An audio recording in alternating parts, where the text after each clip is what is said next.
Berdasarkan data citra satelit yang diterbitkan oleh Kementerian Lingkungan Hidup dan Kehutanan sejak Januari hingga Agustus, karhutla di Sumsel mencapai 4.082,8 hektar. Sementara kebakaran lahan terluas saat ini berada di Ogan Komering Ilir yang mencapai 2.635 hektar.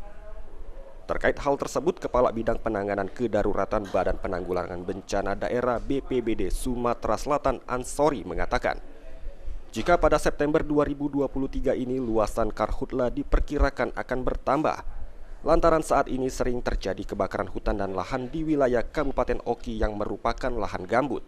Selain Oki, OI, Muara Enim, dan Pali menjadi daerah yang saat ini rawan terjadi kebakaran. Ya, jadi untuk luasan yang diupdate oleh Kementerian LHK melalui webnya si Pongi, ini masih terhitung di bulan Agustus. Dihitung Agustus itu ada 4.000 lebih luas lahan kebakaran hutan dan lahan. Nah, sebagian besar atau 50% ini berada di wilayah Oki. Mudah-mudahan dalam waktu dekat ini untuk bulan September karena sudah hampir habis, ini mungkin bisa dirilis.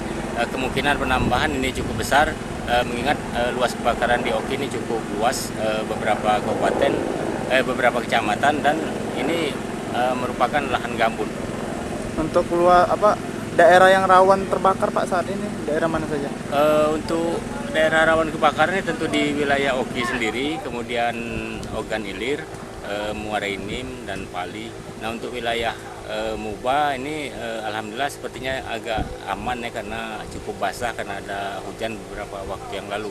Mudah-mudahan ada tambah.